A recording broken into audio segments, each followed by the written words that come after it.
raiz de todos os problemas do Brasil. Vamos ver, né? Vamos ver isso daqui. Vem, gurizada, vamos ajudar ali a pegar uma água ali, ó. Vamos lá, pra lá, ó. Vamos lá, vem. Boa noite, John. Não querem trabalhar, meu. Os caras só querem comer, velho. Vamos ajudar lá, meu. Lá os caras estão precisando de água. Viva as forças mamatas brasileiras, irmão. Imagina o que seria da gente sem o exército. Lá, meu, porra. Só vi vocês comendo até agora, meu. Vamos ajudar a carregar água lá no barco, lá, ó. Olha aí os caras recusando o trabalho aqui, ó. Vai, preciso de corrente de pessoas aqui, ó. Porque o exército não ajuda em nada. Cara, que já bolsinha da MUBI. Não tem aí, ó. Fugiram lá, ó. Estão fugindo do trabalho, bosta. Cara, olha que tristeza, cara. Ó. Os caras chegaram comendo os lanches do pessoal. Não fizeram porra nenhuma e estão comendo lanche, ó. Desde que hora aí, meu? Então desde que hora aí? Beleza, hein? Puta, que beleza, hein? Nossa, mano. Tanca o exercício, hein? O nosso exército brasileiro. Os caras foram numa missão de socorro em Nova Pau. Aí se perderam, não tinha nenhum batedor na frente, a carreta dos caras não tinha embreagem. Eles vão pintar a linha de frente, né? Chegou em cima da carreta, os produtores tiveram que ir lá e socorrer o pessoal do exército. É vergonhoso. Imagina se tem uma guerra, pessoal. Vamos se esconder tudo embaixo da cama. Exército, ó. Vou passar esse meu caiaque aqui agora.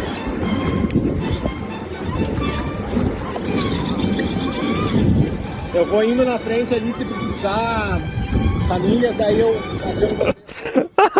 Que cuzão, né? Aqui. Caiaque de um civil.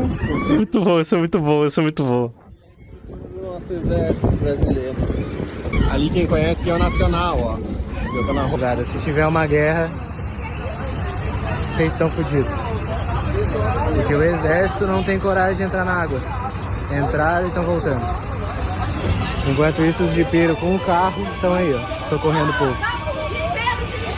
Tá louco, velho. Tem 4 caminhões parados. De barco parado aqui, ó. Ontem tava tudo funcionando aqui, gente. O pessoal entrando correndo com os barcos para salvar. Cara, tá tudo parado os barcos aqui porque o exército... Uns 10 anos atrás, o medo do Brasil entrar numa guerra era que teríamos só 2 horas de munição, né? Não, o medo de entrar numa guerra é que a gente tem o nosso exército. Ele é muito bom pra dar golpe, pra ficar comendo nos seus quartéis, pra ficar fazendo negociação política, mas pra combate não. Fudeu, aí não dá. Aí realmente o negócio vai ficar difícil. O exército tá ali fazendo Capinar lote. uma triagem pros barcos entrarem. Gente, isso aqui é o fim da várzea, cara. Poder público, ó, tá aqui, olha aqui. Tá aqui os barcos tudo parados. É bomba pra pinto, né? É isso aí. Só falta eles pedir carteira aqui, né, cara? Olha a quantidade de barco parado. Não. O Brasil não precisa entrar na guerra. A gente precisa pegar o exército e acabar a gente precisa acabar com as Forças Armadas brasileiras. Não, talvez. Eu acho que a Armada e a Força Aérea nem tanto. Porque eles são irrelevantes, vamos ser honestos, né? A Armada, a Marinha. A Marinha e a Aeronáutica, eles são muito fracos. Os números são muito pequenos. O problema é o Exército mesmo. O Exército é a instituição golpista. Então o que a gente tem que fazer é prender os oficiais de alta patente e substituir e colocar no lugar ali oficiais da polícia. Federal, militar ou civil. Sobe os caras lá pro exército. Quem é eu não sei qual que é a maior patente da polícia. Coronel, foda-se. O cara que é coronel na polícia vai virar general 4 estrelas. Pronto, tá ligado? Faz esse salto.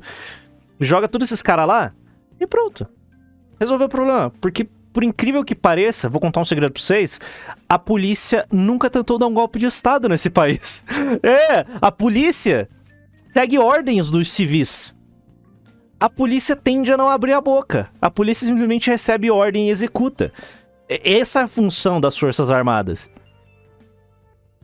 O exército não. O exército gosta de dar golpe. Esse bando de filho da puta que não serve pra nada, nunca serviu pra nada, exceto causar instabilidades aqui dentro do Brasil. Afinal de contas,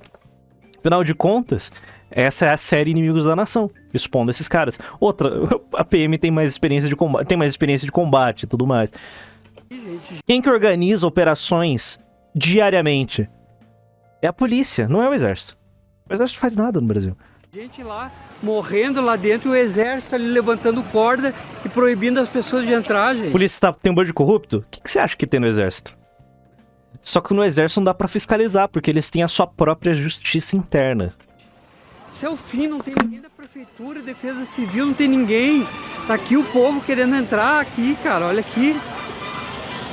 Olha aqui, gente, a quantidade de barco parado aqui, gente. Nós resgatamos mais de 4.000 pessoas e mais de 1.000 animais, tá? O pessoal que tá aqui tá trabalhando incansavelmente. Eu queria deixar uma... O pessoal de 1932 teria vergonha desse exército? O pessoal de 1932 é o mesmo exército. Não teria vergonha, é a mesma coisa. O exército de hoje é o mesmo de 1889. Acabou. É o mesmo exército. Adendo para vocês que todas as pessoas que estão trabalhando aqui, 90% são civis, são pessoas da comunidade, são gaúchos, irmãos, a gente se uniu, a gente já é um povo muito unido, tá? Não, cara, se você dissolver o exército, você resolveria alguns problemas do Brasil. No caso, tipo, porque o exército é uma instituição que só existe para gerar instabilidade nesse país. Mais nada. Então ela precisa ser resetada, ela precisa ser jogada no seu devido lugar. O resto... Cara, o Leviatã brasileiro, pra você combater, é muito difícil. Realmente, a social-democracia brasileira ela é um monstro que eu não consigo ver como que a gente vai conseguir destruir esses caras. É realmente, tipo, um trabalho insosso.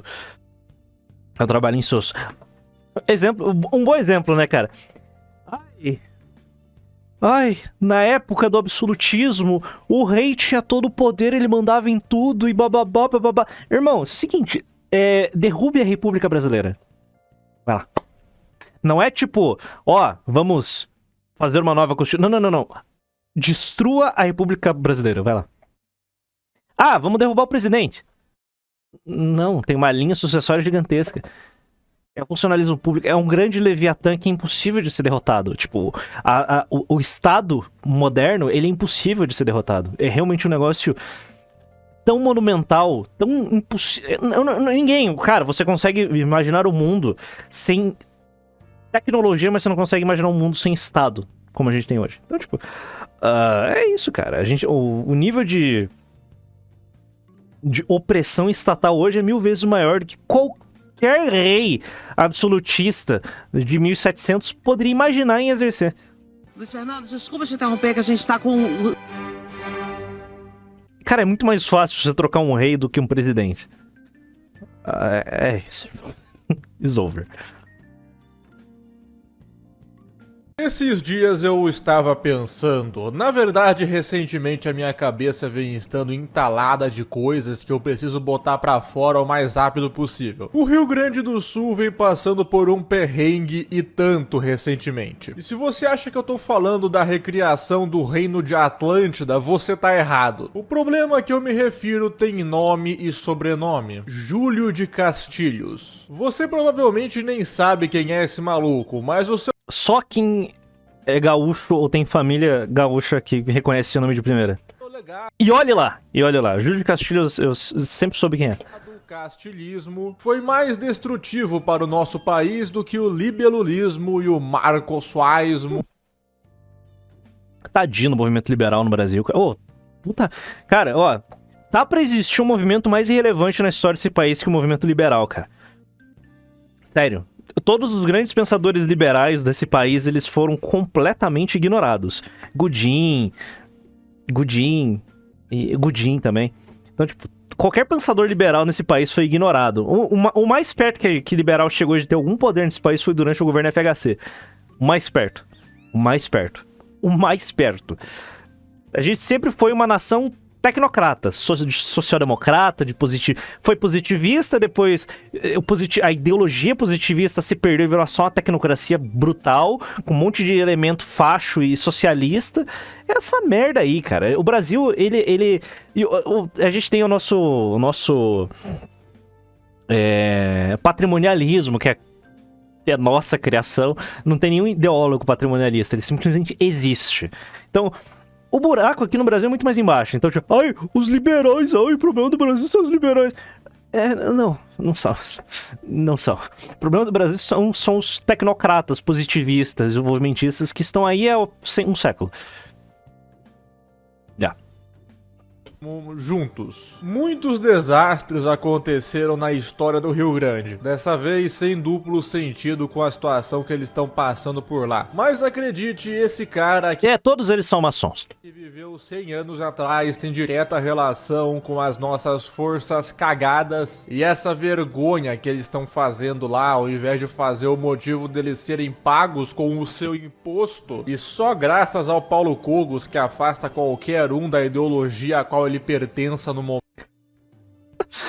Cara, o Cogos, ele é um psyop, mano. O Paulo Cogos é realmente uma criatura desprezível. Ele é um filho retardado da elite paulista que fica larpando de um monte de ideologia esquisita e tudo que ele toca é destruído. Tipo, ancapismo, agora ele tá larpando de...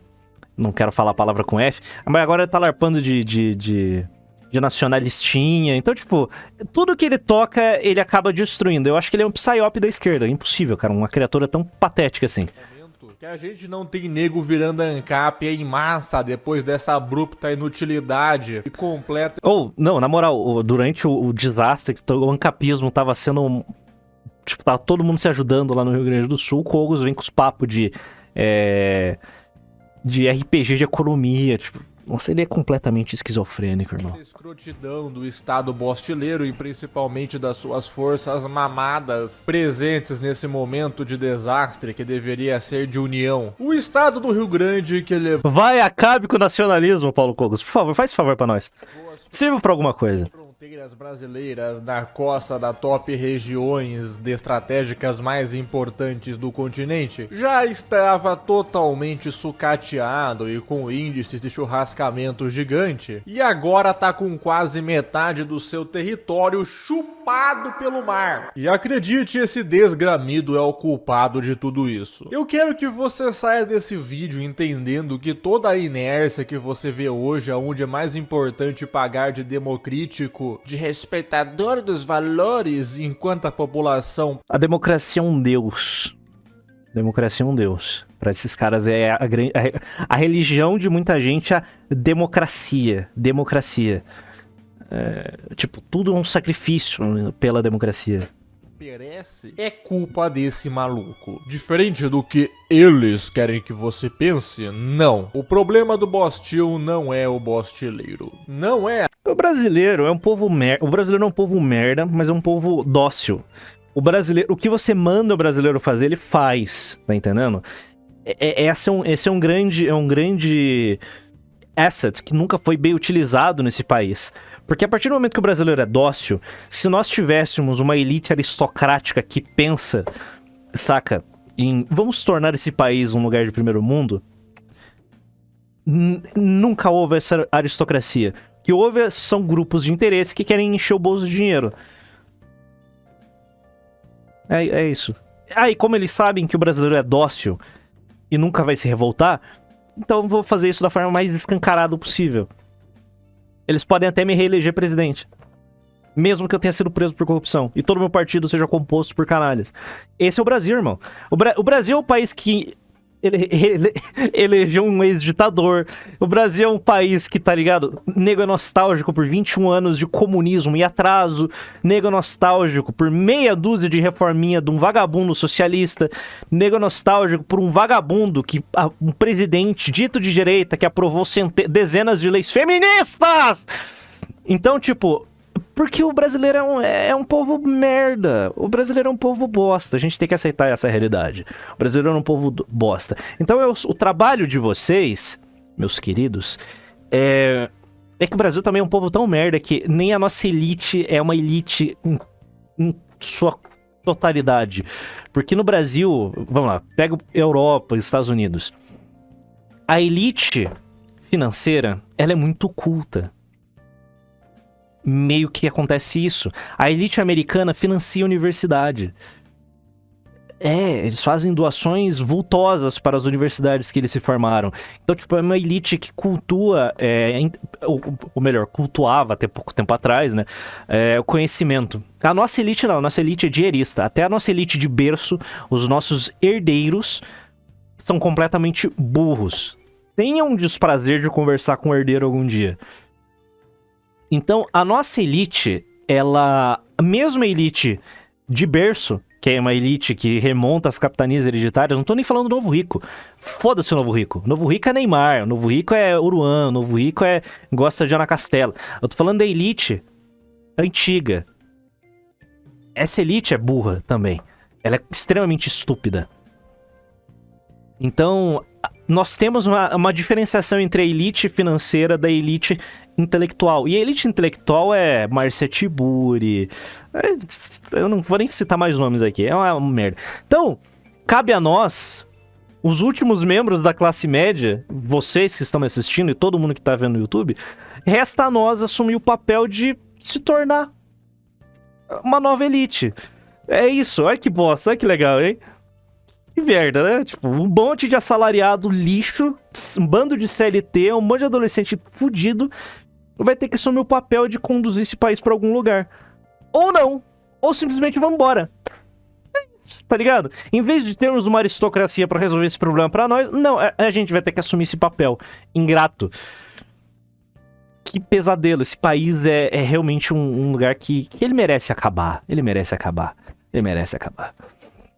É aquela coisa que os Tuga fazia com as pardinhas 500 anos atrás. E muito menos a nossa índole política ou até mesmo a nossa fé. A culpa de todos os problemas que eu mencionei e que controla toda a classe política e todas as oposições é de uma corrente de pensamento satânica que invadiu nosso país em um determinado momento da história. Július Prates de Castilhos nasceu, infelizmente, mas nasceu em alguma das vilas muito da insignificantes lá perto da cidade de Porto Alegre no ano de 1860. Ou seja, o cara fazia parte daquela geração de jovens do final do Império que nem sequer tinha visto o desastre da democracia no período regencial e já se achavam capazes de... Não ouse falar mal da minha farroupilha. Não ouse falar mal da minha farroupilha, seu vagabundo paulista. Mudar o mundo porque lê um livro de algum francês. Como todo intelectual... Ah, eles eram republicanos. Ah, eles eram iluministas. Eram, tudo isso mais um pouco, mas... Tá ligado? Era um movimento separatista, então é todo lado. Medíocre esse... Infelizmente é assim que funciona. Minha cabeça é binária. Minha cabeça é binária. Esse mano com cara de corintiano foi estudar na Faculdade de Direito de São Paulo. Ah, tem outra instituição que tem que fechar. Olha... É que a Faculdade de Economia da Unicamp, ela é um lugar tão satânico que puxa mais da nossa atenção. Mas quase tudo que há de ruim nesse país surgiu na Faculdade de Direito de São Paulo. O Haddad é de lá, só pra você... Então, tipo, se você começar a ver, tipo, early life do brasileiro não é tudo faculdade... a Sanfra, todos eles são de lá. E na parte econômica vem da bosta da Unicamp. Então são os dois lugares que tem que ser fechados neste país pra ontem. Se fechar esses dois lugares, o Brasil virá uma potência. É isso. Onde há alguns indícios que tenha sido lá que ele possa ter se iniciado nessas lojas muito da bizarras que, digamos que não vendem muitas coisas. Não, a USP é irrelevante. Me escuta o que eu tô dizendo. A USP é irrelevante. O problema é a Faculdade de Direito da USP. Lá que tem que ser fechado. O resto, irmão, é irrelevante. O resto da USP faz estudos de dedadas anais. É isso que serve a USP, tá ligado? Produz nada de relevante aquele lugar. O problema é a Faculdade de Direito da USP e a Faculdade de Economia da Unicamp. Tem que ser defenestrado pra ontem, os professores presos. Depois se juntou a... E os diplomas emitidos cancelados. Vários outros lojistas, por assim dizer, que achavam que o Partido Liberal do Império não era tão liberal ou radical demais para as ideias deles, que então decidiram fundar o Partido Republicano Rio-Grandense. Se esse homem era o diabo, esse partido seria a sua Luísa Sonza. Inclusive, entre os traidores do país, é bom fazermos uma certa distinção. Existe aquela minoria que sempre defendeu uma república e que na nasceu lá pro fim do Império, basicamente aquela gente insignificante que eram os tais fracassados que perdiam todas as eleições porque ninguém tava afim da república, num país em que seu imperador era literalmente o rei filósofo. Esses eram os republicanos históricos. Porém, também existia aquela galera que é a galera que fez o golpe republicano propriamente dito, que entre ser liberaloide, membro de lojas bizarras e cornos, na maioria das vezes eram os dois, e principalmente por representarem os interesses das oligarquias que estavam insatisfeitas com a libertação de baianos em massa, fizeram o golpe contra a futura imperatriz. E depois, na Constituinte, no período posterior, já na República Velha, você vai ter um embate entre essa galera que defendia a república porque eram republicanos, os republicanos históricos, e a galera que era monarquista até ontem. Eu falo disso, tipo, é um negócio que eu fico me questionando, por que foi tão rápido a virada de chave do brasileiro? Tipo, de ser um povo que Dom Pedro é foda, e ser monarquista, pra virar a chave de ser, já ir pra manifestação defender Floriano Peixoto. Como foi rápido? Porque o brasileiro é dócil. O brasileiro é um povo merda e burro. Essa é a real. E outra, a elite brasileira tirou a figura de Dom Pedro. Irmão, as raposas dominaram o galinheiro. Não precisa mais do dono. O dono não está mais aqui. O dono está em Portugal. Agora as raposas controlam o galinheiro. Eles não precisam mais de Dom Pedro. Então, simplesmente, tipo, foda-se qualquer possibilidade de restaurar a monarquia. O dono saiu. Então... eles... tá ligado? O povo é medíocre, porque não se revoltou. E a elite simplesmente falou, ah, beleza, agora a gente manda? É isso aí. Não tem ninguém impedindo a gente de fazer as bostas que a gente quer fazer. Não tem. Ah, então é isso aí mesmo, só republicano. Acabou. É isso aí, irmão. Foi isso que aconteceu nesse país. Dia anterior ao dia do golpe e mudaram porque saíram com o bolso cheio de dinheiro e chifres vingados. Os republicanos adesistas. De última hora também. Você que me pergunta, Rafuques, por que precisamos separar o joio do outro joio da cornice brasileira? E eu lhe respondo, meu caro Jorge, entre os republicanos históricos, você tinha duas vertentes principais. Spoiler, as duas eram ruins. Mas entre os republicanos afinal de contas era a república, né? Históricos, você tinha aqueles que defendiam uma república liberal, mais jacobina ou girondina, até aí vai pro gosto. Nossa, dá até um refluxo. De cada um. E você tinha os republicanos positivistas, que no perfeitil ficou conhecido como castilistas. O positivismo nasce de Augusto Conte, que foi aluno de nada mais, nada menos que Saint-Simon. Este homem lutou na Revolução Americana, depois na Francesa, mas depois descambou desse negócio de libelulismo, e assim como todo adolescente meio baitola de hoje em dia, ele aderiu ao socialtismo, em especial ao socialtismo utópico, não que exista algum que não seja utópico, mas você entendeu. Isso só pra você ter uma ideia do currículo básico do cara que criou esse demônio chamado Augusto Conte. Diferentemente do que esses Nicolas Ferreira da vida dá a entender, esse negócio chamado positivismo é pior do que o libelulismo e o socialtismo. E pra piorar ainda mais, o país que mais aderiu a esse negócio foi o Brasil. Não, é o único. O único país que aderiu ao positivismo é o Brasil. O positivismo fez a terrestrialização do pensamento primeiro que esses dois. Esse maluco pegou a teoria herética e condenada de 8 séculos atrás desse gordo chamado Joaquim de Fiore, que para ele existiam 3 idades da história no desenvolvimento do mundo. Na primeira você teria o governo de Deus Pai, depois de Deus Filho e por fim, mas não menos importante, de Deus Espírito Santo, onde o mundo ia ser perfeito e todos esses milenarismos baitolas que adolescente gosta de ouvir. O Augusto Conte usou disso e adaptou para as 3 fases da humanidade, que estaria em perpétuo progresso. A fase teológica, a fase metafísica. Cara, só a ideia de perpétuo progresso, ela é risível, irmão. Puta merda, cara. Tipo, eu sou tão pessimista que eu já vejo um colapso total das nossas linhas de suprimento, um retorno a estados-nação querem ser autossuficientes. Isso é literalmente um regresso. Porque o progresso é a globalização. Essa é real, saca? A gente pode comprar de todos os lugares do mundo, baratear os nossos custos de produção. Ah, você produz borracha? Porra, eu compro a sua borracha, eu produzo máquina e pá. Isso é o progresso. Não, a gente tá voltando atrás. Estamos voltando atrás. Essas ideias revolucionárias de 45 não funcionam mais. Então, não há essa ideia de perpétuo progresso. Quantos colapsos civilizacionais aconteceram na história da humanidade? Porra, colapso da Era do Bronze, irmão. Roma, colapso da civilização romana, porque ela não necessariamente foi, tipo, algo ruim. Vou ter que explicar, ela não foi algo necessariamente ruim, mas ela jogou a humanidade alguns séculos pra trás, em questão de qualidade de vida mesmo. Depois as coisas melhoraram, principalmente porque criou um cenário de competição absurdo, que fazia uns séculos que não acontecia. Aí, tipo, a humanidade depois descambou no que a gente tem hoje, né? Era moderna. Mas foi um regresso. Não foi nível Era do Bronze, mas foi um regresso brutal à queda de Roma. O Roma ocidental. Então, cara, a humanidade vive dessa porra, tá? Esse ciclo de destruição.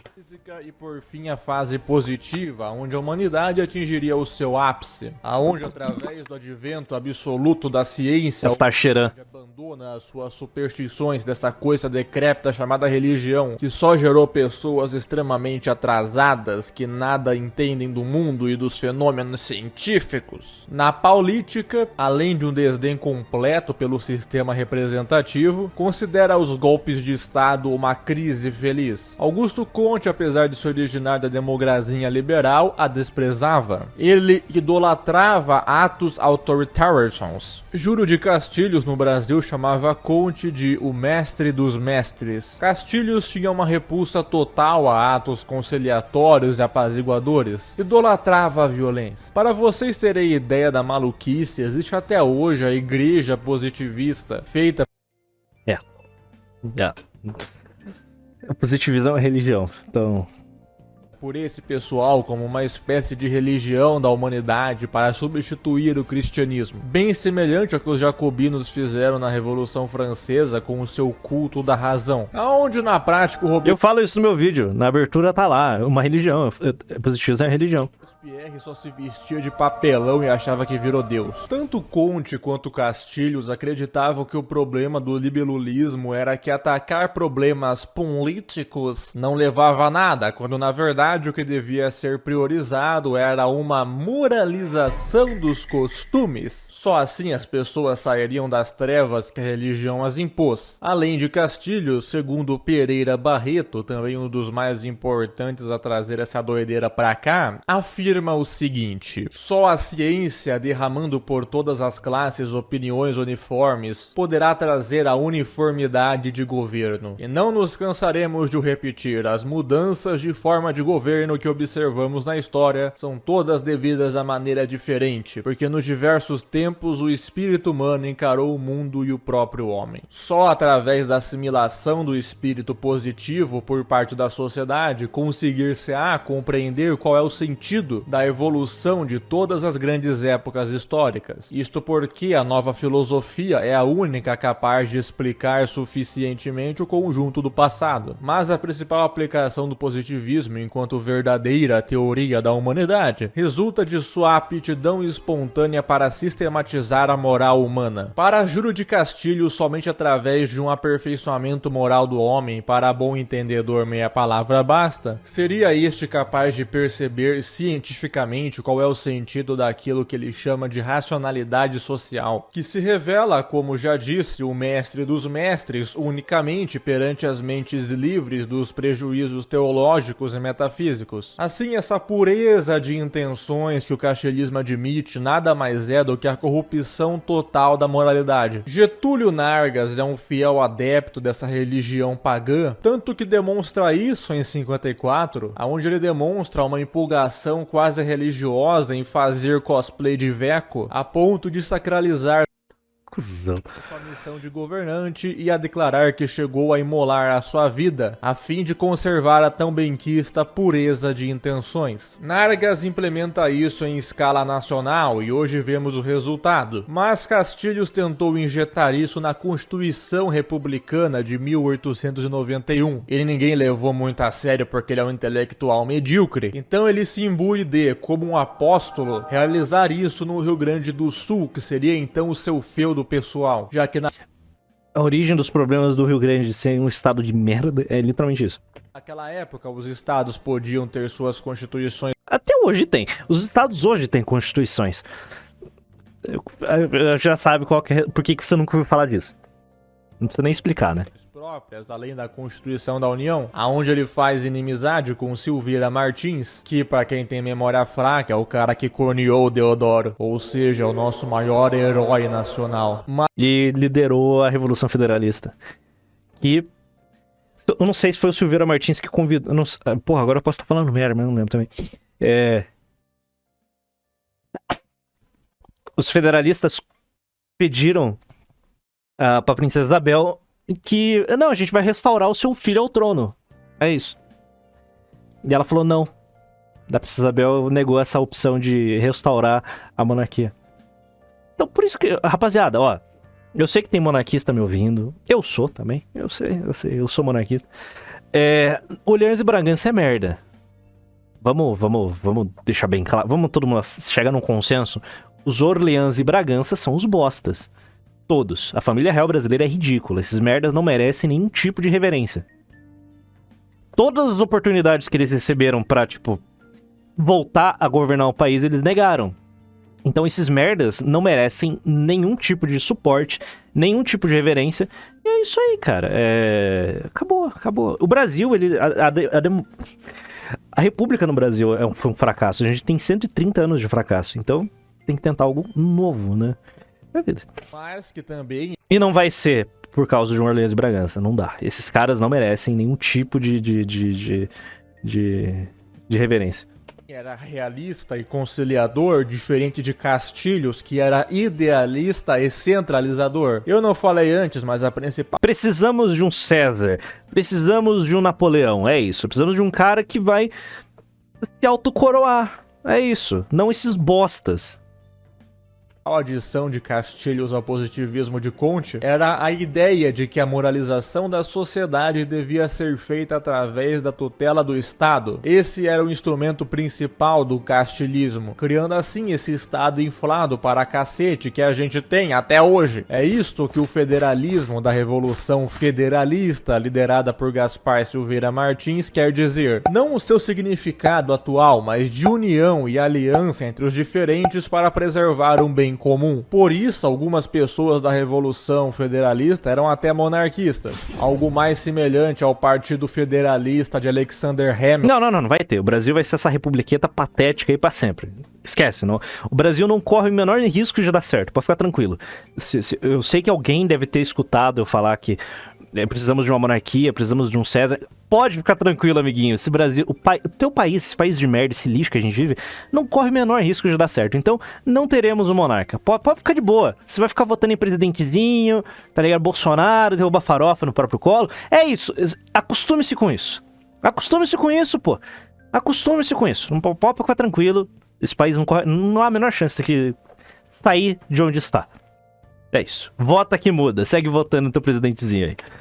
Do que a um federalismo per si liberal. Castilhos, infelizmente, consegue vencer essa porradaria civil no Sul e implementa sua visão de mundo por quase toda a história da República Velha no Rio Grande do Sul, o que você pode ver demonstrado pela mediocridade desse estado frente a outros do mesmo período que Júlio de Castilhos governou, como Minas Gerais, que foi governada pelo monarquista e futuro presidente Afonso Pena, que eu já fiz vídeo aqui no canal, e que foi muito mais estratégico e inteligente do que Júlio de Castilhos e trouxe muito mais bem e prosperidade ao seu estado e nosso país, porque ele não planejava mudar o mundo. Mas afinal, o que era essa moralidade que os positivistas /castilhistas pregaram no Brasil? Se trata das virtudes republicanas.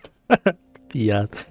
Pô, que piada, né, velho? Feita para substituir as tradicionais e decrépitas virtudes religiosas do tempo da monarquia. Por exemplo, não importa se Júlio de Castilhos fez uma guerra contra o próprio povo, não importa se Floriano Peixoto abriu o Brasil para que a marinha americana destrua a marinha de seu próprio país, não importa se Nargas churrascava populações inteiras no Nordeste, ou que o regime republicano tenha feito campos bem concentrados para mandar certos grupos indesejados que questionassem o governo. Não importa até mesmo se Rui Barbosa destruiu a nossa economia com uma hiperinflação 6 meses.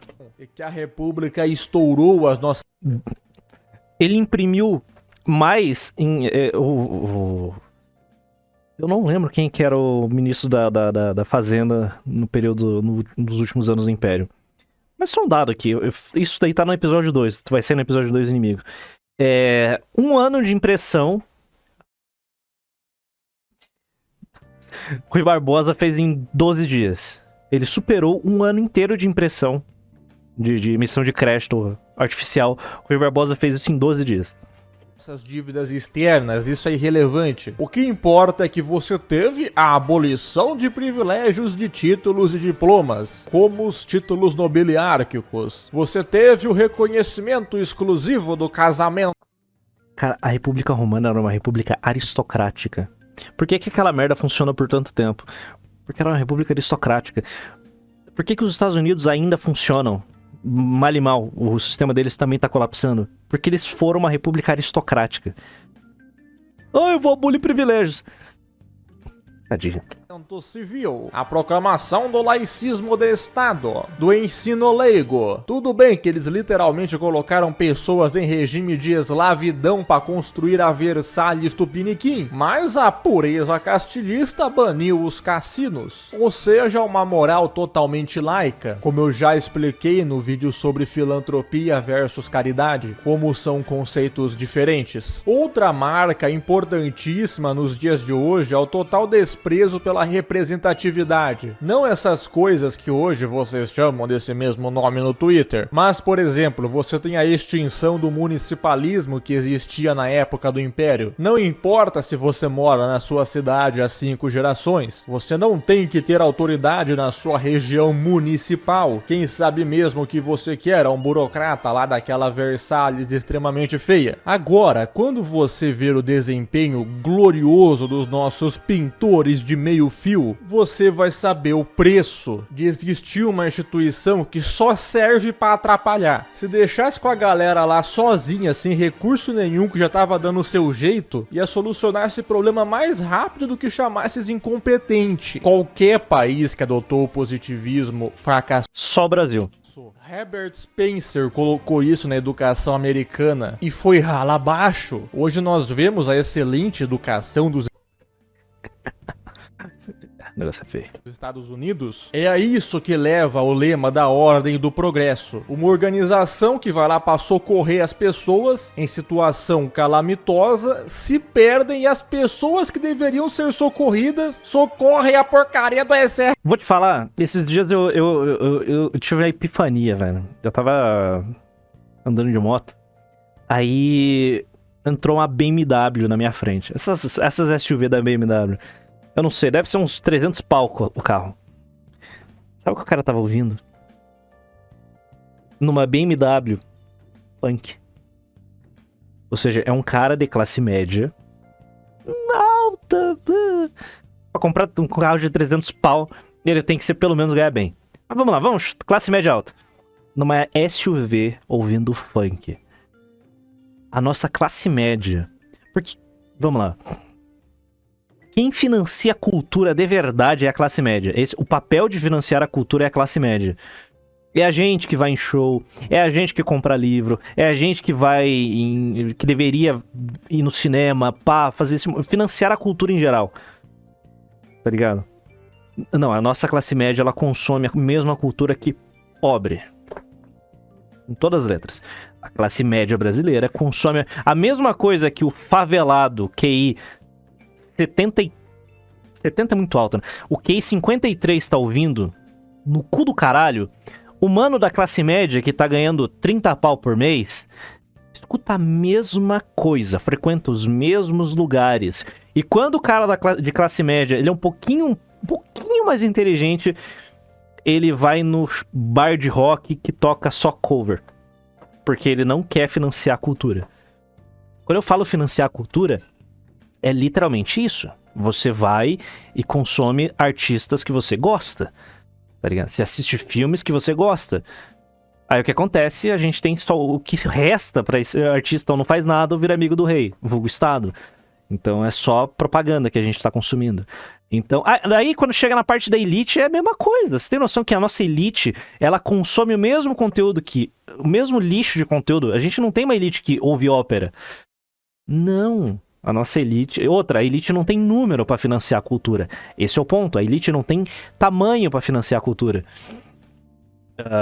Pouquíssimas pessoas aceitam o papel de ser mecenas. Então, tipo, quem financia a cultura mesmo é a classe média. Ponto. Principalmente a cultura de hoje em dia. Então, tipo, não, a elite tá ouvindo Ana Castela. Então, carro de 1 milhão, aquela Mercedes Wagon, ela tá ouvindo trap. Então, tipo, é isso, cara. É isso aí, pô. A gente tá fudido, irmão. A gente tá fudido. Elite do tchutchá, cara. Acabou. It's over. It's over. It's over. It's over. Acabou. Meu Deus, eu não tenho mais esperança pra esse país. Enfim, eu vou deixar no comentário fixado vários pics pra vocês poderem doar para o Rio Grande do Sul, que tá precisando. Se você chegou até aqui, comente: Júlio de Castilhos destruiu o Rio Grande do Sul e o país inteiro. Não vou comentar. Ótimo vídeo. É isso, cara. It's over. Tipo, a gente tem... O problema do Brasil... É como eu disse no começo do episódio. O papel de resolver esse problema... que deveria ser a elite, a nossa elite, a nossa aristocracia, assumir essa bronca, essa bucha de resolver esse problema. Não, eles não vão resolver nada. Eles lavaram as mãos. Quem vai resolver esse problema é a gente. Um monte de quebrado, de assalariado, de moleque novo pra caralho que tá tentando fazer uma carreira, ou tentando fazer uma carreira. Ou seja... a responsabilidade de resolver um problema geracional caiu no nosso colo. E vocês querem resolver alguma coisa? Na primeira oportunidade que eu tiver, eu tô indo embora. Eu vou fazer minha vida. Tô preocupado com o meu. Eu desisto. Eu já desisti. Então é isso, cara. It's over. It's over.